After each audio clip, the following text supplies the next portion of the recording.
ಎಲ್ರಿಗೂ ನಮಸ್ಕಾರ. ಇಂದಿನ ವಾರ್ತೆಗಳು. ನಕಲಿ ವೈದ್ಯಕೀಯ ಹಾವಳಿ ತಡೆಗೆ ಕಲರ್ ಕೋಡ್. ರಾಜ್ಯದಲ್ಲಿ ದರ್ಪುಗಾಲಿಟ್ಟುವ ನಕಲಿ ವೈದ್ಯರ ವಿರುದ್ಧ ಕ್ರಮ. ಸಚಿವ ಗುಂಡೂರಾವ್. ರಾಜ್ಯದಲ್ಲಿ ನಕಲಿ ವೈದ್ಯರ ಹಾವಳಿ ಪ್ರಕರಣಗಳು ಹೆಚ್ಚುತ್ತಿರುವ ಹಿನ್ನೆಲೆ ಇದಕ್ಕೆ ಕಡಿವಾಣ ಹಾಕಲು ರಾಜ್ಯ ಸರ್ಕಾರ ದಿಟ್ಟೆ ಇಟ್ಟಿದೆ. ಎಂಬಿಬಿಎಸ್ ಪದವಿ ಮುಗಿಸದೆ ಕ್ಲಿನಿಕ್ ನಡೆಸುತ್ತಿರುವ ಹಲವು ನಕಲಿ ವೈದ್ಯರ ಬಗ್ಗೆ ಇತ್ತೀಚಿನ ದೂರುಗಳು ದಾಖಲಾಗುತ್ತಿವೆ. ಈ ಹಿನ್ನೆಲೆಯಲ್ಲಿ ಆರೋಗ್ಯ ಇಲಾಖೆ 1434ಕ್ಕೂ ಹೆಚ್ಚು ನಕಲಿ ವೈದ್ಯರ ಮೇಲೆ ಪ್ರಕರಣ ದಾಖಲಿಸಿದ್ದು, ವ್ಯಕ್ತಿಯೊಬ್ಬರ ಜೀವ ಉಳಿಸುವಲ್ಲಿ ವೈದ್ಯರ ಪಾತ್ರ ಅತ್ಯಂತ ಪ್ರಮುಖವಾಗಿದೆ. ಆದರೆ ಕೆಲವರು ಹಣದ ಆಸೆ ಸೇರಿದಂತೆ ನಾನಾ ಕಾರಣಗಳಿಂದ ನಕಲಿ ವೈದ್ಯರ ವೇಷ ಧರಿಸಿ ದೇವರ ಜೀವದ ಜೊತೆಗೆ ಆಟವಾಡುತ್ತಿದ್ದಾರೆ. ವಿದ್ಯೆ ಕಲಿಯದೆ ಸರ್ಜರಿ ಮಾಡಲು ಪ್ರಯತ್ನಿಸುವ ಈ ನಕಲಿ ವೈದ್ಯರು ಹಲವರ ಸಾವಿಗೆ ಕಾರಣವಾಗುತ್ತಿದ್ದಾರೆ. ಇಂತಹ ನಕಲಿ ವೈದ್ಯರ ಪ್ರಕರಣಗಳು ಈ ಹಿಂದೆಯೂ ರಾಜ್ಯದಲ್ಲಿ ಪತ್ತೆಯಾಗಿದ್ದು, ಇದರಲ್ಲಿ ದರ್ಪಗಾಲಿಟ್ಟಿರುವ ಈ ನಕಲಿ ವೈದ್ಯರ ವಿರುದ್ಧ ಕ್ರಮ ಕೈಗೊಳ್ಳಲಾಗುತ್ತದೆ. ನಕಲಿ ವೈದ್ಯರ ಸಮಸ್ಯೆ ಕೇವಲ ಭಾರತಕ್ಕೆ ಸೀಮಿತವಾಗಿಲ್ಲ. ಹಿಂದುಳಿದ ದೇಶದಲ್ಲಿಯೂ ಇಂತಹ ಸಮಸ್ಯೆ ಇದೆ. ದೇಶದಲ್ಲಿ ಅನಾದಿ ಕಾಲದಿಂದ ನಕಲಿ ವೈದ್ಯರ ಹಾವಳಿ ಇದ್ದರೂ ಅದನ್ನು ತಡೆಯಲು ಸಾಧ್ಯವಾಗಿಲ್ಲ. ನಕಲಿ ವೈದ್ಯರನ್ನು ತಡೆಯಲು ಆಯುಷ್ಮಾನ್ ಇಲಾಖೆ ವಹಿಸಿಕೊಟ್ಟಿದ್ದರೂ ದಾಳಿಯ ಮೂಲಕ ನಕಲಿ ವೈದ್ಯರ ಸಮಸ್ಯೆಗೆ ಬ್ರೇಕ್ ಹಾಕಲು ಸಾಧ್ಯವಿಲ್ಲ. ಗ್ರಾಮೀಣ ಮಟ್ಟದಲ್ಲಿ ವ್ಯಾಪಕವಾಗಿರುವ ಇಂಥ ದಂಧೆ ಪ್ರಬಲ ಕಾನೂನಿನ ಅಸ್ತ್ರ ಬೇಕಾಗುವುದರಿಂದ ರಾಜ್ಯ ಸರ್ಕಾರ ಮಹತ್ವದ ಆದೇಶ ಹೊರಡಿಸಿದೆ. ಅಲೋಪತಿ ಆಸ್ಪತ್ರೆಗಳಲ್ಲಿ ನೀಲಿ ಬಣ್ಣ ಮತ್ತು ಆಯುರ್ವೇದಿಕ್ ಆಸ್ಪತ್ರೆಗಳಲ್ಲಿ ಹಸಿರು ಬಣ್ಣದ ಬೋರ್ಡ್ ಬಳಸುವ ಮೂಲಕ ಬಣ್ಣ ಸಂಹಿತೆಯನ್ನು ಕಡ್ಡಾಯವಾಗಿ ಅನುಸರಿಸಬೇಕು. ಖಾಸಗಿ ವೈದ್ಯಕೀಯ ಆಸ್ಪತ್ರೆಗಳು ಈ ನಿಯಮಗಳನ್ನು ಅನುಸರಿಸುವಲ್ಲಿ ವಿಫಲವಾದರೆ ಕೆಪಿಎಂಇ ತಿದ್ದುಪಡಿ ಕಾಯ್ದೆ 2017ರ ಸೆಕ್ಷನ್ 19(5) ಅನ್ವಯ ಕಠಿಣ ಕ್ರಮ ಕೈಗೊಳ್ಳುವುದು ಎಂದು ಆರೋಗ್ಯ ಇಲಾಖೆ ಎಚ್ಚರಿಕೆ ನೀಡಿದೆ. ಅಧಿಕಾರಿಗಳಿಗೆ ನೆರವು. ದೊಡ್ಡ ಸಂಖ್ಯೆಯಲ್ಲಿ ನಕಲಿ ವೈದ್ಯರ ಹುಟ್ಟುಗುಟ್ಟಲು ಇಲಾಖೆಯ ಕೆಲವು ಹಿರಿಯ ಅಧಿಕಾರಿಗಳು ಸಹಕರಿಸಿದ್ದಾರೆ ಎಂಬ ಆರೋಪವಿದೆ. ಅಲೋಪತಿ, ನ್ಯಾಚುರೋಪತಿ, ಆಯುರ್ವೇದ ಹಾಗೂ ಹೋಮಿಯೋಪತಿ ಹೆಸರಲ್ಲಿ ದಂಧೆ ನಡೆಯುತ್ತಿರುವ ನಕಲಿ ವೈದ್ಯರ ಪಟ್ಟಿಯನ್ನು ಆರೋಗ್ಯ ಇಲಾಖೆ ಬಿಡುಗಡೆ ಮಾಡಿತ್ತು. ಇತ್ತೀಚೆಗೆ ಭ್ರೂಣ ಹತ್ಯೆ ಪ್ರಕರಣಗಳಲ್ಲೂ ನಕಲಿ ವೈದ್ಯರ ವಿರುದ್ಧ ಆರೋಗ್ಯ ಇಲಾಖೆ ದಾಳಿ ನಡೆಸಲಾಗಿದೆ. ನಕಲಿ ಮತ್ತು ಅರ್ಹತೆ ಹೊಂದಿಲ್ಲದ ವೈದ್ಯರು ಸಾಮಾಜಿಕ ಕಂಟಕರಾಗಿದ್ದು, ರೋಗಿಗಳ ಆರೋಗ್ಯ ವಿಚಾರದಲ್ಲಿ ಚೆಲ್ಲಾಟವಾಡುತ್ತಿದ್ದಾರೆ. ಸರ್ಕಾರವು ರೋಗಿಗಳ ಸುರಕ್ಷತೆಗೆ ಮತ್ತು ಉತ್ತಮ ಆರೋಗ್ಯ ಸೇವೆ ಒದಗಿಸಬೇಕೆಂದು ದಿನೇಶ್ ಗುಂಡೂರಾವ್ ಹೇಳಿದ್ದಾರೆ. ಇನ್ನು ಒಂದು ಹೆಜ್ಜೆ ಮುಂದೆ ಹೋಗಿ ಇಲಾಖೆ ಸಂಪೂರ್ಣವಾಗಿ ನಕಲಿ ವೈದ್ಯರ ಹಾವಳಿಯನ್ನು ಬ್ರೇಕ್ ಹಾಕಲು ಮುಂದಾಗಿದೆ. ನಕಲಿ ವೈದ್ಯರ ಹಾವಳಿ ತಡೆಗೆ ಆರೋಗ್ಯ ಇಲಾಖೆ ಆದೇಶ ಹೊರಡಿಸಿದ್ದು, ಅದರನ್ವಯ ಅಲೋಪತಿ ಆಸ್ಪತ್ರೆಗಳು ನೀಲಿ ಬಣ್ಣ ಮತ್ತು ಆಯುರ್ವೇದಿಕ್ ಆಸ್ಪತ್ರೆಗಳು ಹಸಿರು ಬಣ್ಣದ ಬೋರ್ಡ್ ಬಳಸುವ ಮೂಲಕ ಬಣ್ಣ ಸಂಹಿತೆಯನ್ನು ಕಡ್ಡಾಯವಾಗಿ ಅನುಸರಿಸಬೇಕು. ಜೊತೆಗೆ ಇನ್ನಿತರ ಕ್ರಮಗಳನ್ನು ಸೂಚಿಸಲಾಗಿದೆ. ಇದನ್ನು ತಪ್ಪಿಸಿದರೆ ಕಾನೂನು ಕ್ರಮ ಕೈಗೊಳ್ಳಲಾಗುವುದು ಎಂದು ಆದೇಶಿಸಿದೆ. ಸ್ಥಳೀಯ ಚುನಾವಣೆಗಳಲ್ಲಿ ಸ್ಪರ್ಧೆ. ದೇಶದಲ್ಲಿ ಮೋದಿ ಯುಗ ಮುಕ್ತಾಯವಾಗಿದೆ. ಪ್ರಜಾಪ್ರಭುತ್ವ ಮತ್ತು ಸಂವಿಧಾನಕ್ಕೆ ಮತ್ತೆ ಮರುಜೀವ ಬಂದಿದೆ. ದೇಶವನ್ನು ಉಳಿಸಲು ಮುಂದಿನ ಚುನಾವಣೆಗಳಲ್ಲಿ ಗೆಲ್ಲಲೇಬೇಕೆಂದು ಆಮ್ ಆದ್ಮಿ ಪಕ್ಷದ ಕರ್ನಾಟಕ ಉಸ್ತುವಾರಿ ದಿಲೀಪ್ ಪಾಂಡೆ ತಿಳಿಸಿದ್ದಾರೆ. ಕಾರ್ಯಕಾರಿಣಿ ಸಭೆಯಲ್ಲಿ ಮಾತನಾಡಿದ ದಿಲೀಪ್ ಪಾಂಡೆ, ಕಳೆದ ಚುನಾವಣೆಯಲ್ಲಿ ಆದ ಅನುಭವದಿಂದ ಪಾಠ ಕಲಿತು ಮುಂದಿನ ದಿನಗಳಲ್ಲಿ ಸರಿಯಾದ ಹೆಜ್ಜೆಯಿಡಬೇಕು.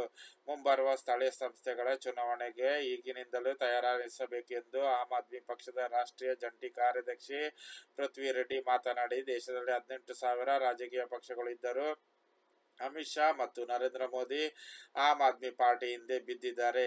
ಪಕ್ಷದ 4 ಅಗ್ರ ನಾಯಕರು ಜೈಲಿಗೆ ಹಾಕಿದರೂ ಆಮ್ ಆದ್ಮಿ ಪಾರ್ಟಿಯಲ್ಲಿ ಮುಗಿಸಲು ಸಾಧ್ಯವಿಲ್ಲ ಎಂದರು. ದೇಶದಲ್ಲಿ ಕೇಜ್ರಿವಾಲ್ ಅವರ ವಿಚಾರವನ್ನು ಯಾರು ಎಂದಿಗೂ ಸಾಯಿಸಲು ಸಾಧ್ಯವಿಲ್ಲ.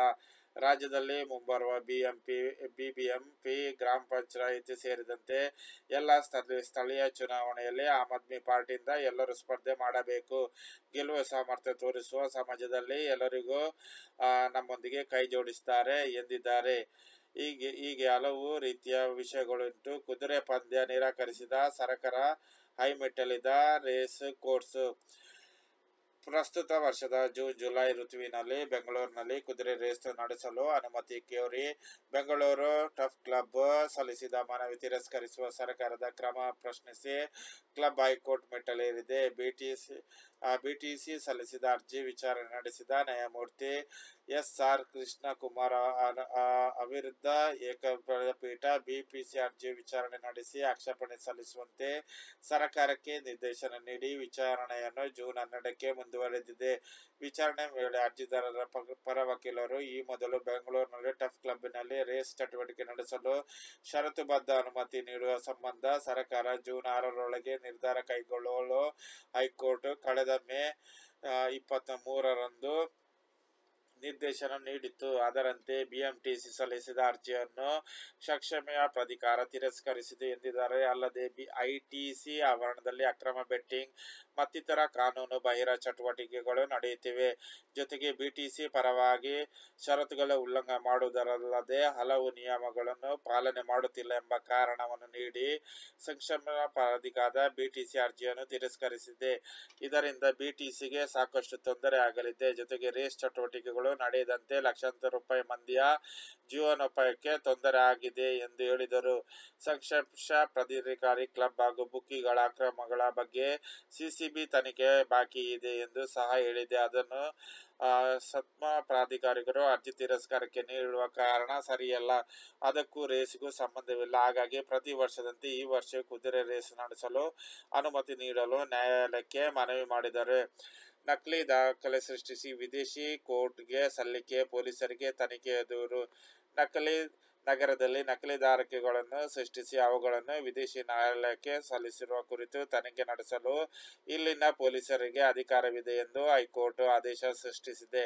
ತಮ್ಮ ವಿರುದ್ಧ ಕ್ರಿಮಿನಲ್ ವಿಚಾರಣೆಯನ್ನು ರದ್ದುಗೊಳಿಸುವಂತೆ ಕೋರಿ ಪಳನಿಸ್ವಾಮಿ, ವೀರರಾಜ್ ಮತ್ತಿತರರು ಸಲ್ಲಿಸಿದ ಅರ್ಜಿ ಸಲ್ಲಿಸಿದ ನ್ಯಾ. ನಟರಾಜನ್ ಅವರಿದ್ದ ಪೀಠ ಈ ಆದೇಶ ನೀಡಿದೆ. ಅದಲ್ಲದೆ ಬೆಂಗಳೂರಿನಲ್ಲೇ ಕಂಪನಿ ನಡೆಸುತ್ತಿದ್ದ ಇಬ್ಬರು ಆರೋಪಿಗಳು ದಾಖಲೆ ಸೃಷ್ಟಿಸಿದ್ದರಿಂದ ಈ ಬಗ್ಗೆ ತನಿಖೆ ನಡೆಸಿ ಆರೋಪ ಪಟ್ಟಿ ಸಲ್ಲಿಸುವಂತೆ ಎಲ್ಲ ಅಧಿಕಾರಿಗಳಲ್ಲಿ ವ್ಯಾಪ್ತಿ ಪೊಲೀಸರಿಗೆ ಈ ಕುರಿತು ಖಾಸಗಿ ದೂರು ಸಹ ಸ್ವೀಕರಿಸಿದಂತಾಗಿದೆ ಎಂದು ನ್ಯಾಯಾಲಯ ಹೇಳಿದ್ದಾರೆ.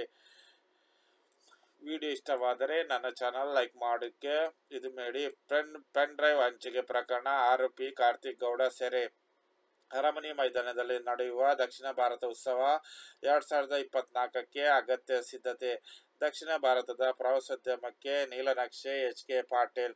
ಜಾಗತಿಕ ಪ್ರವಾಸೋದ್ಯಮ ಭೂಪಟದಲ್ಲಿ ದಕ್ಷಿಣ ಭಾರತದ 7 ಸ್ಟಾರ್ ರಾಜ್ಯಗಳ ತಾಣಗಳನ್ನು ಹೆಗ್ಗುರುತುಗಳನ್ನು ಮೂಡಿಸುವ ಉದ್ದೇಶದಿಂದ ಜೂನ್ 5ರಿಂದ ಮತ್ತು 16ರವರೆಗೆ ಅರಮನೆ ಮೈದಾನ ದಕ್ಷಿಣ ಭಾರತ ಉತ್ಸವ 2020ಕ್ಕೆ ಆದ್ಯತೆ ನೀಡಿ ಸಿದ್ಧತೆ ಕೈಗೊಳ್ಳುತ್ತಿದೆ ಎಂದು ಪ್ರವಾಸೋದ್ಯಮ ಇಲಾಖೆ ಸಚಿವ ಎಸ್.ಕೆ. ಪಾಟೀಲ್ ಹೇಳಿದರು.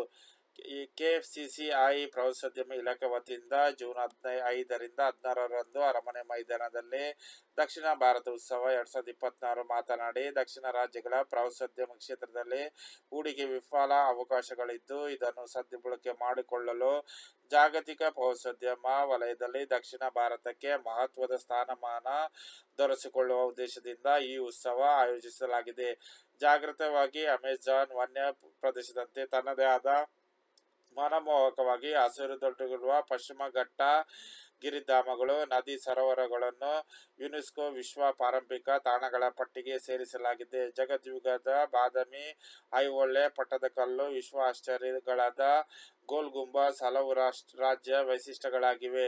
ಇವುಗಳ ಜೊತೆಗೆ ತಮಿಳುನಾಡು, ಆಂಧ್ರ ಪ್ರದೇಶ, ಪಾಂಡಿಚೇರಿ, ಲಕ್ಷದ್ವೀಪ, ತೆಲಂಗಾಣ ಮತ್ತು ಕೇರಳ ರಾಜ್ಯಗಳಲ್ಲಿರುವ ಪ್ರವಾಸಿ ತಾಣಗಳನ್ನು ಮತ್ತು ಹೊಸ ಆಯಾಮದತ್ತ ಕೊಂಡೊಯ್ಯುವ ಹೂಡಿಕೆ ಸೂಕ್ತ ನೀಲ ನಕ್ಷೆ ರೂಪಿಸುವುದು ನಮ್ಮ ಧ್ಯೇಯವಾಗಿದೆ ಎಂದರು. ವಿಡಿಯೋ ಇಷ್ಟವಾದರೆ ಚಾನಲ್ ಲೈಕ್ ಮಾಡಿ, ಸಬ್ಸ್ಕ್ರೈಬ್ ಮಾಡೋದು ಮರಿಬೇಡಿ.